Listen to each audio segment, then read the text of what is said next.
الحمد لله نحمده ونصلي ونسلم على حبيبه الكريم أما بعد فأعوذ بالله من الشيطان الرجيم بسم الله الرحمن الرحيم إذا زلزلت الأرض زلزالها وأخرجت الأرض أثقالها وقال الإنسان ما لها يومئذ تحدث أخبارها بأن ربك أوحى لها صدق الله مولانا العظيم وصدق رسوله النبي الأمين المعين الكريم ونحن على ذلك لمن الشاهدين ومن الشاكرين والحمد لله رب العالمین۔ معزز سامعین کرام، آئیے ہم اور آپ نہایت ہی عقیدت و احترام کے ساتھ حضور صاحب لولاک فخر موجودات رحمت عالم نور مجسم جناب احمد مجتبی محمد مصطفیٰ صلی اللہ علیہ وسلم کی بارگاہ اقدس میں درود و سلام کا نذرانہ پیش کریں۔ پڑھی اللہم صلی علی سیدنا و شفیعنا و نبینا و مولانا و ملیانا محمد معدن الجود والکرم وعلی آلہ و اصحابہ بارک وسلم صلاۃ و سلام علیک یا رسول اللہ، صلاۃ و سلام علیک یا حبیب اللہ۔ معزز سامعین کرام، میں نے قرآن مقدس کی ایک مشہور سورہ کی چند آیتیں تلاوت کرنے کا شرف حاصل کیا ہے، اور انشاءاللہ الرحمن انہی آیات کے تناظر میں تھوڑی دیر آپ سے خطاب کی سعادت حاصل کروں گا۔ اللہ کے نبی سید عالم صلی اللہ علیہ وسلم نے ارشاد فرمایا، المسلم کالبنیان یشد بعضہ بعضا۔ اللہ کے نبی نے ارشاد فرمایا کہ مسلمان ایک عمارت کی طرح ہیں، جس طریقے سے ایک مضبوط عمارت کی ہر ایک اینٹ دوسری اینٹ سے ملی ہوتی ہے، اور اس طرح سے ایک عمارت تیار ہو جاتی ہے، ٹھیک اسی طرح اللہ کے نبی نے فرمایا کہ قوم مسلم ایک مضبوط عمارت کی طرح ہے جو ہر ایک دوسرے سے وابستہ ہے۔ ایک مقام پر ایک جسم کی مثال دی گئی کہ اگر جسم کے کسی ایک حصے میں بھی تکلیف ہو جائے تو پورا بدن جو ہے اس درد کو، اس تکلیف کو محسوس کرتا ہے۔ اس جذبے کے تحت اور اس ایمانی رشتے کی بنیاد پر دنیا میں کہیں پر بھی کسی قوم، کسی بھی جگہ پر، کسی خطے میں اگر کوئی آفت، کوئی بلا، کوئی مصیبت کسی مسلمان پہ نازل ہوتی ہے تو بحیثیت مسلمان ہم اس کے غم میں شریک ہوتے ہیں۔ میرے عزیزوں، میرے دوستوں، آپ نے میڈیا کے ذریعے اور سوشل میڈیا کے ذریعے یہ خبریں آج آپ تک پہنچی ہیں کہ ترکی میں اور اسی سے ملحق جو ملک شام کے علاقے ہیں، ایک نہایت ہی تباہ کن زلزلے نے کئی شہروں کو نیست و نابود کر دیا۔ یوں سمجھ لیں کہ ہزاروں عمارتیں زمیں بوس ہو گئیں، لاکھوں لوگ بے گھر ہو گئے، ہزاروں ہزار بچے یتیم ہو گئے، اور ابھی بھی تقریباً 20,000 سے زیادہ لاشیں نکالی جا چکی ہیں، جبکہ 50,000 سے زیادہ لوگوں کے مرنے کا گمان ہے۔ یہ وہ حالات ہیں جو بلا شبہ آنکھوں کو نم کر دینے والے، دلوں کو تڑپا دینے والے۔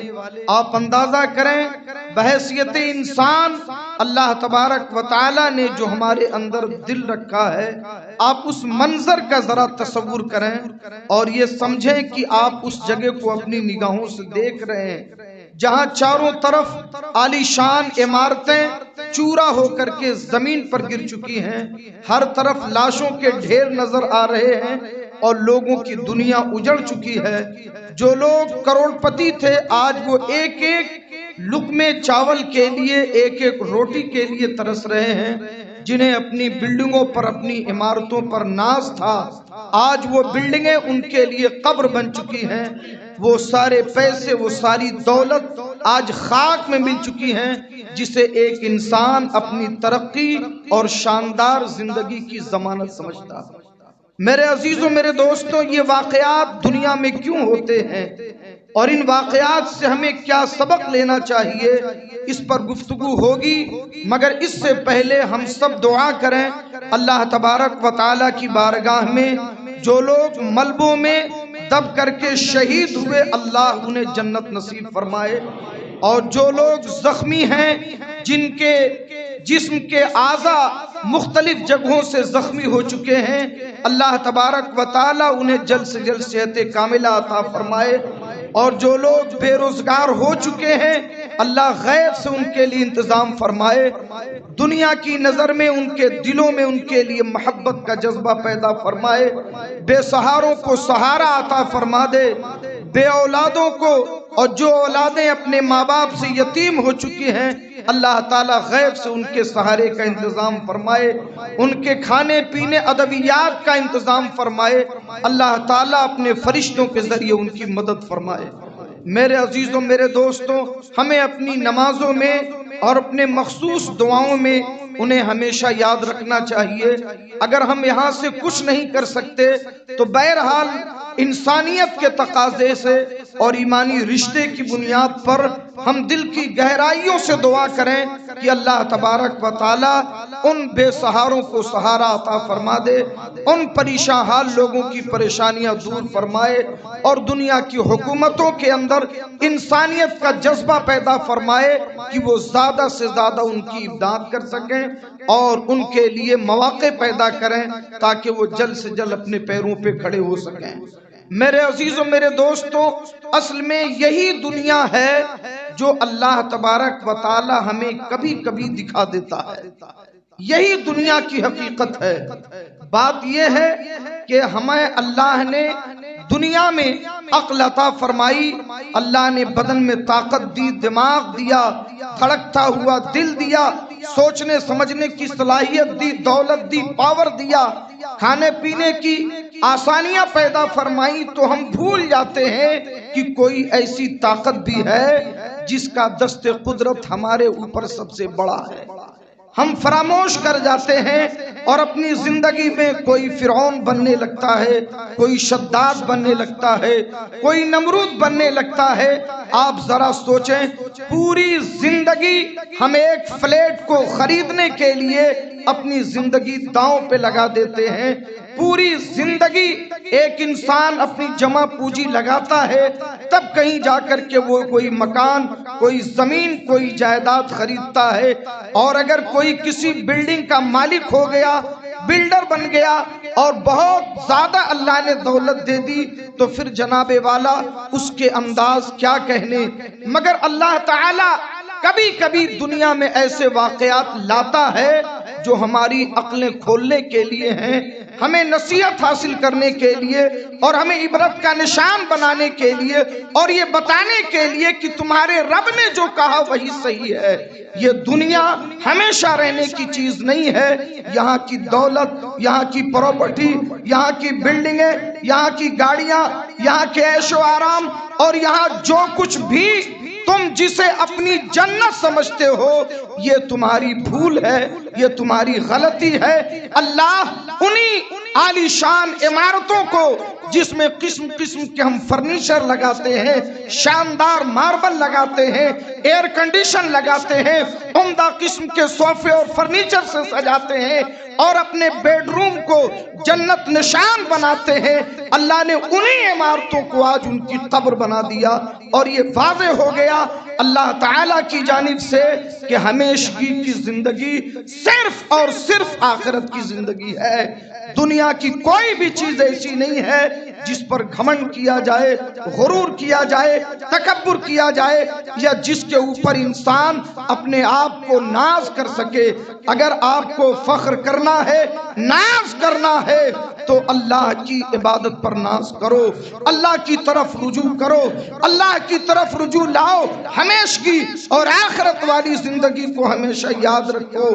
قرآن مجید نے جگہ جگہ ہمیں اس بات کی تلقین فرمائی، ہمیں پچھلی قوموں کی طرف ہمیں ان کے واقعات پڑھنے اور ان کے واقعات سے نصیحت لینے کا حکم دیا۔ اللہ نے کتنی جگہ فرمایا الم تر کیف فعل ربک باصحاب الفیل، کیا تم نے نہ دیکھا کہ تمہارے رب نے ہاتھی والوں کے ساتھ کیا کیا؟ فرعون کا مزاج لے کر کے خانہ کعبہ کو ڈھانے چلا تھا، اللہ نے ابابیل کی چھوٹی چھوٹی چڑیوں سے اس کے پورے لشکر کو ایسا کر دیا جیسے کہ کھائی ہوئی کھیتی ہوتی ہے، بالکل نیست و نابود کر دیا۔ اللہ نے قوم عاد کی مثال دی، قوم سمود کی مثال دی، اللہ نے حضرت نوح علیہ السلام کی قوم کی مثال دی۔ تمام انبیاء کے امتوں کی مثالیں قرآن میں موجود ہیں۔ اللہ نے ان کو بیان اس لیے کیا کہ تم نصیحت حاصل کرو، یہ دنیا اور دنیا کی دولتیں فانی ہیں، اس پر گھمنڈ کرنا، غرور کرنا، ناز کرنا یا یہ سمجھنا کہ دنیا کبھی ختم نہیں ہوگی، یہ تمہاری بے وقوفی ہے۔ اگر اللہ چند سیکنڈ میں ایک نہیں بلکہ درجنوں شہروں کو چند سیکنڈ میں زمین پہ گرا سکتا ہے تو وہ دن بھی وہ ضرور لائے گا کہ ساری دنیا کو تہس نہس کر دے اور قیامت کا جو وعدہ ہے وہ اسے پورا کر دے۔ میرے عزیزوں، میرے دوستوں، قرآن مجید کی وہ آیات کریمہ کیوں نہیں ہمیں یاد آتی اور کیوں ہم نصیحت نہیں حاصل کرتے؟ چند پیسوں کے لیے، تھوڑی سی دولت کے لیے اپنے ایمان کا سودا کرنے والوں، غور کرو کہ یہ دنیا جس کے لیے ہم اپنا ایمان تک بیچ دیتے ہیں اس کی کیا حقیقت ہے اور یہ کتنا ہمارا ساتھ دے سکتی ہے۔ میرے عزیزوں، میرے دوستوں، اللہ نے ارشاد فرمایا، یاد کرو اذا زلزلت الارض زلزالها، جب یہ پوری زمین بالکل تھرا دی جائے گی۔ آپ نے دیکھا چند جھٹکوں سے، زلزلے کے چند جھٹکوں نے چند شہروں کو بلکہ 2 درجن سے زیادہ شہروں کو زمین پر ایسا گرا دیا کہ لگتا ہی نہیں ہے کہ یہاں واقعی کبھی عالیشان بلڈنگیں تھیں، شاندار شہر آباد تھا، لوگ عیش و عشرت کی زندگی گزارتے تھے، مگر آج انہیں دیکھ کر کے یاد آتا ہے کہ واقعی کبھی یہ لوگ یہاں عیش و عشرت کی زندگی گزارتے تھے۔ اللہ فرماتا ہے یہ چند نمونے، اصل میں یہ واقعات ہمارے لیے الارم ہوتے ہیں، ہمارے لیے تحریک، ہمارے لیے تنبیہ ہوتے ہیں اور ہمیں اللہ کی قدرت کی طرف لانے والے ہوتے ہیں۔ ہمیں اس میں نصیحت اور غور کرنے کے لیے بہت کچھ ہے۔ اللہ تبارک و تعالی نے اتنی بڑی زمین آپ کو عطا فرمائی، آسمان کا شامیانہ عطا فرمایا، چاند اور سورج کی روشنی عطا فرمائی، کوئی ٹیکس نہیں لیتا، کوئی بھاڑا نہیں لیتا، کوئی کرایہ نہیں لیتا، فری کی زمین، فری کا آسمان، فری کی سورج کی روشنی، فری کی چاند کی روشنی، فری کی ستاروں کی انجمن، آسمان سے پانی بھی اتارا فری میں، تمہارے لیے زمین سے کھیتیاں پیدا کی فری میں۔ وہ صرف یہ کہتا ہے اے انسان ہم نے تجھے پیدا کیا، دارالعمل بنایا، یہ دنیا جیسے پیدا کی گئی ویسی فنا ہو جائے گی، مگر اتنا تو یاد کر کہ تیرے پیدا کرنے والے نے تجھ پر کتنے احسان کیے، کتنی نعمتیں دی، اور اس کے بدلے میں وہ تم سے صرف یہ چاہتا ہے کہ تم اللہ کی طرف رجوع کرو، اس کی بندگی کرو، اس کی عبادت کرو، اپنے گناہوں سے توبہ کرو۔ اس کا بھی فائدہ، اس کا بھی رزلٹ رب کریم کی ذات کو نہیں ہے، اس کا بھی فائدہ تمہیں کو ملنے والا ہے۔ وہ اس لیے کہ وہ ماؤں سے زیادہ اپنے بندوں پہ رحم کرتا ہے، اس لیے وہ تمہیں اپنے عذاب سے بچاتا ہے تاکہ تم اس کی طرف رجوع کرو اور اس کے عذاب سے بچ سکو۔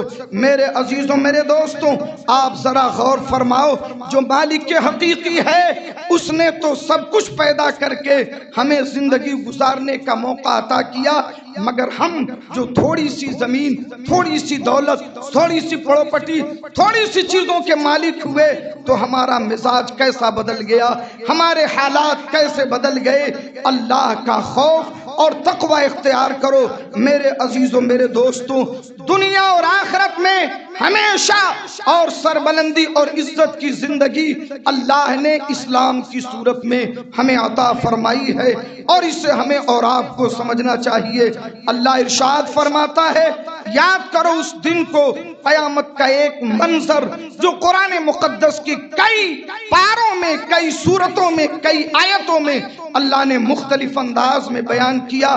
ایک سورت جو اسی زلزلے سے متعلق ہے جسے آپ بھوکمپ کہتے ہو، اللہ فرماتا ہے کہ یہ کیا ہے؟ اذا زلزلت الارض زلزالها واخرجت الارض اثقالها، جب یہ پوری زمین تھر تھرا دی جائے گی، زلزلوں سے ہلا دی جائے گی، اور ایسے زور کے جھٹکے ہوں گے کہ اللہ ارشاد فرماتا ہے اخرجت الارض اثقالها، یہ زمین اپنا بوجھ باہر پھینک دے گی، زمین اپنے بوجھ کو باہر کر دے گی اور پوری روئے زمین کانپ اٹھے گی۔ اس دن یہ منظر دیکھ کر کے انسانوں کی حالت کیا ہوگی؟ انسان کہے گا، اللہ کی بارگاہ میں چیخے گا، چلائے گا، اسے کیا ہو گیا؟ اے اللہ اس زمین کو کیا ہو گیا؟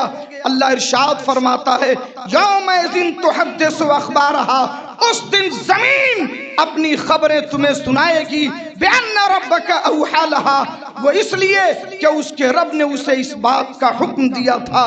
آپ کیا سمجھتے ہیں کہ یہ زمین کچھ نہیں جانتی؟ یہ زمین کسی بات کی گواہ نہیں؟ جس دھرتی پر جو گناہ کیا جاتا ہے اور زمین کے جس خطے پہ حرام کاری کی جاتی ہے، زمین کا وہ حصہ آپ کے گناہ کا گواہ بن جاتا ہے۔ اللہ ارشاد فرماتا ہے یومئذ تحدث اخبارہا، اس دن وہ اپنی خبریں پیش کر دے گی، اپنی خبریں باہر لائے گی۔ یومئذ یصدر الناس اشتاتا لیروا اعمالہم، اللہ فرماتا ہے لوگ حیران و پریشان ہو کر کے مختلف راستوں سے، مختلف طریقوں سے، الگ الگ ہو کر کے اللہ کی طرف دوڑتے ہوئے بھاگیں گے۔ حیرانگی کا عالم ہوگا۔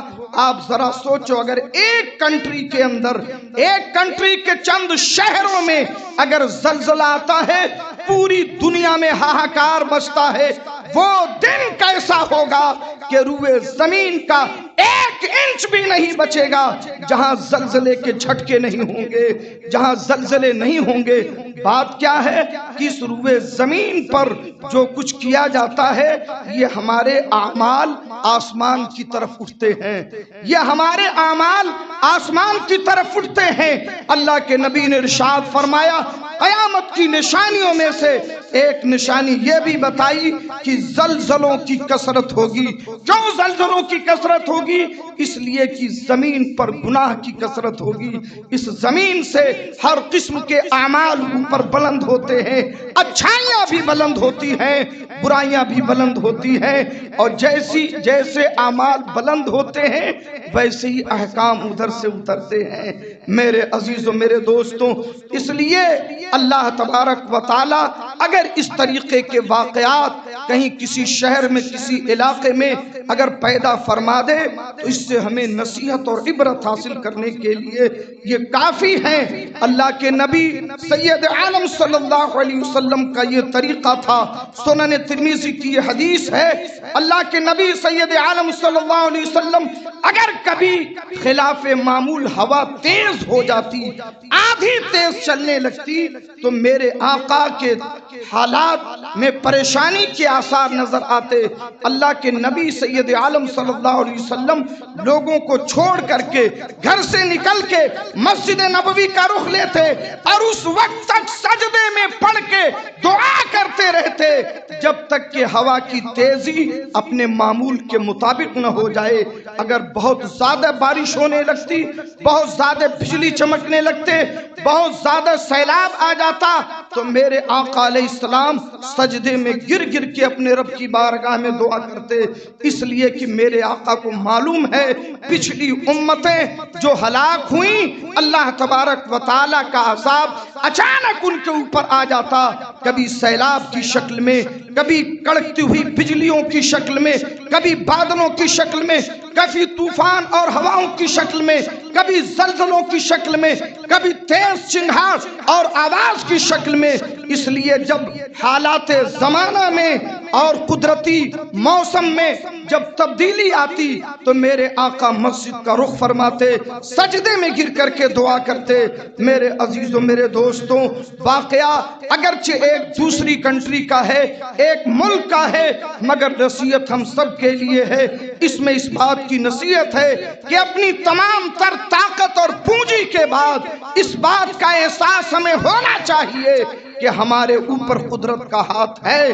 اللہ کے غیبی انتظامات ہماری سوچ سے کہیں زیادہ ہیں، اور ہماری ساری طاقتیں اس قادر مطلق کے سامنے بالکل بیکار ہیں۔ اللہ جو چاہے کرے، وہ جیسا چاہتا ہے کرتا ہے، اس نے جیسا چاہا کیا اور وہ جو چاہے گا کرے گا۔ اس لیے اس کی بندگی ہمیشہ کرتے رہو، اس کی بارگاہ میں توبہ اور استغفار کرتے رہو۔ یہ واقعات کئی وجہوں سے ہوتے ہیں، کبھی تو ہمارے گناہوں کی بنیاد پر اللہ تبارک و تعالی ایسے حالات پیدا کرتا ہے تاکہ ہمیں اپنے گناہوں سے توبہ کرنے کا موقع ملے، اللہ کی طرف رجوع کرنے کا موقع ملے۔ کبھی رب تعالی کی جانب سے آزمائشیں ہوتی ہیں، اور کبھی ایسا ہوتا ہے کہ ان لوگوں کی موت اسی ذریعے سے ہوتی ہے اور اللہ تعالیٰ انہیں شہادت کے درجے پہ فائز کر دیتا ہے۔ میرے عزیزوں، میرے دوستوں، حالات چاہے جس بنیاد پر ہوں، اللہ کی حکمت چاہے جس بنیاد پر ہو، مگر تمام میں ایک بات احادیث میں ضرور آئی کہ اس طریقے کے حالات کبھی بھی آئیں، وہ جس وجہ سے ہیں وہ تو رب کی مرضی ہے، مگر تمہارے لیے اس میں یہ ہے کہ تم توبہ کرو، استغفار کرو، گناہوں سے باز آ جاؤ، نیکیوں کی طرف سبقت کرو۔ دنیا کی زندگی کو ایک مسافر کی زندگی سمجھو، آخرت کی تیاری کرو، اللہ سے ڈرتے رہو، تقوی اختیار کرو۔ میرے عزیزوں، میرے دوستوں، آپ ذرا غور فرمائیں، درود شریف پڑھ، اللہم صلی علی سیدنا و شفیعنا و نبینا و مولانا ومولانا محمد معدن الجود والکرم وعلى آلہ وصحابہ بارک وسلم، صلاة و سلام علیک یا رسول اللہ، صلاة و سلام علیک یا حبیب اللہ۔ حضرت سیدنا فاروق اعظم رضی اللہ تعالیٰ عنہ کا ایک واقعہ اس معاملے میں ہمارے لیے بڑی نصیحت کا، بڑا ہی نصیحت اور عبرت حاصل کرنے کا مقام ہے۔ ایک مرتبہ فاروق اعظم رضی اللہ تعالیٰ عنہ کے زمانے میں زمین کے کسی خطے میں زلزلہ آیا تو حضرت فاروق اعظم نے اپنا کوڑا زمین پر مار کر کے کہا، اے زمین، کیا عمر نے تیرے اوپر انصاف نہیں کیا؟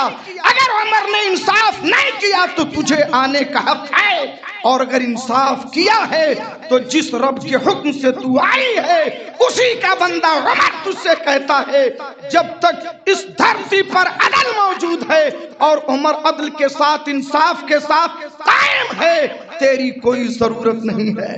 میرے عزیزوں، میرے دوستوں، حضرت عمر کا درہ پڑنا تھا کہ وہ زلزلہ فوراً خاموش ہو گیا۔ کیوں؟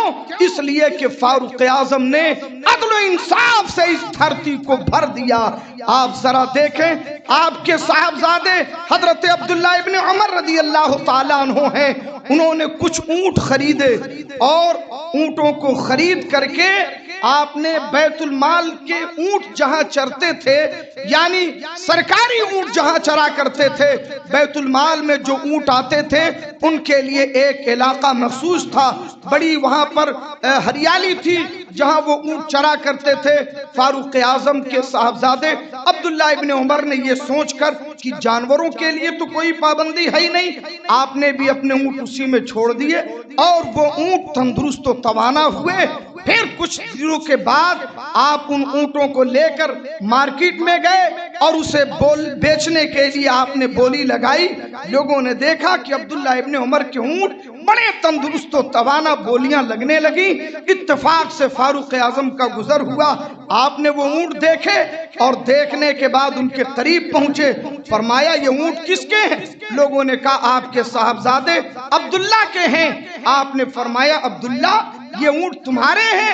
کہا ابو جان یہ اونٹ ہمارے ہیں۔ فرمایا ماشاءاللہ بڑے تندرست ہیں، اتنا زیادہ تندرست اونٹ کہاں سے لیے؟ کہا جب خریدا تھا تو اتنے تندرست نہیں تھے۔ اچھا کتنے نیک اور صاف دل وہ لوگ تھے کہ کوئی بات چھپا بھی نہیں سکتے تھے۔ انہوں نے کہا کہ ابو جان خرید کر کے جہاں سرکاری اونٹ چرتے ہیں وہیں چھوڑ دیا، یہ بھی چر کے تندرست ہو گئے۔ کہا اچھا تو نے اس لیے وہاں چرایا کہ تیرا باپ امیر المومنین ہے، اس لیے نے وہاں اپنے اونٹوں کو چرایا؟ بہت اچھا۔ آپ نے فرمایا اپنے خادم کو بلایا، کہا سنو عبداللہ ابن عمر جتنے میں اپنے اونٹ کو بیچتا ہے اسے بیچنے دو، لیکن جب یہ خریدا تھا خریدنے کی جو قیمت اس نے ادا کی تھی اتنا پیسہ اس کا اور جو زائد مال ہے وہ بیت المال میں جمع کر دیا جائے، اس لیے کہ عمر اس بات کو برداشت نہیں کر سکتا کہ اس کے گھر میں وہ پیسے اس پیسے کا کھانا بنے جو پیسے ایسے اونٹوں کو بیچ کے لایا گیا جو بیت المال کے میں چل کر کے بڑے ہوئے تھے۔ حضرت فاروق اعظم کا یہ عدل تھا تو وہ تیور بھی تھا کہ زمین پر درہ مار کے زلزلے کو روک دیا اور کہا اے زمین بتا کیا عمر نے تجھ پر انصاف نہیں کیا ہے؟ میرے عزیزوں جب بندہ تقوی شعار ہوتا ہے، اللہ کی بارگاہ میں رجوع لانے والا ہوتا ہے، تو آپ دیکھیں کہ اس کو اللہ کی رحمت سے کتنی امید ہوتی ہے۔ حضرت فاروق اعظم کو معلوم تھا میں نے انصاف کیا ہے تو زمین کو رکنا پڑے گا، اسے تھرتھراہٹ بند کرنی پڑے گی۔ میرے عزیزوں میرے دوستوں آپ ذرا سوچیں، ہم بھی بہت ساری چیزیں خریدتے ہیں بیچتے ہیں اور اپنے طریقے سے اپنے معاملات کرتے ہیں، ہمیں غور کرنا چاہیے کیا ہم واقعی انصاف اور عدل کے تقاضوں کو پورا کرتے ہیں؟ کہیں ایسا تو نہیں کہ ہم کسی جرم کا شکار ہو رہے ہوں اور قیامت کے دن اللہ کی بارگاہ میں ہمیں شرمندہ ہونا پڑے۔ اللہ تبارک و تعالی ہمیں اور آپ کو نصیحت عطا فرمائے، ہمیں سچے دل سے توبہ کرنی چاہیے، اسلام کی رسی کو مضبوطی سے تھامنا چاہیے، اللہ کی طرف رجوع لانا چاہیے، مسجدوں کو آباد کرنا چاہیے، راتوں میں گڑ گڑا کر اپنے گناہوں سے توبہ کیجئے، تقوی اختیار کیجئے۔ اللہ تبارک و تعالی تقوی والوں کو پسند فرماتا ہے، متقین کو پسند فرماتا ہے۔ اللہ تبارک و تعالی کی بارگاہ میں نے جو بھی آج آپ کے سامنے خطاب کیا میں اپنے پورے خطاب کو ایصال ثواب کرتا ہوں نبی کریم صلی اللہ علیہ وسلم کے صدقے میں، انبیاء مرسلین کے صدقے میں، تمام اولیاء کے صدقے میں، ملک شام اور ترکی کے ان شہداء کو جو اپنے مکانوں میں دفن ہو چکے، اللہ ان کی روح کو اس کا ثواب نظر کرتا ہوں قبول فرما۔ اے اللہ ان کی قبروں پہ رحمت و نور کی بارش نازل فرما۔ اے اللہ ان کی زندگی کے تمام جو بھی ان سے گناہ ہوئے صادر ہوئے مولا تو اسے معاف فرما۔ ان کے جو پسماندگان ہیں، ان کے بے وارث لاوارث بچے، ان کی بیویاں یا بیویوں کے شوہر یا گھر کا کوئی بھی فرد لاوارث بچا ہے، اے اللہ تو غیب سے اس کے رزق کا انتظام فرما، اس کے لیے تو سہارا بن جا۔ پروردگار عالم ان کے لیے آسانیاں پیدا فرما۔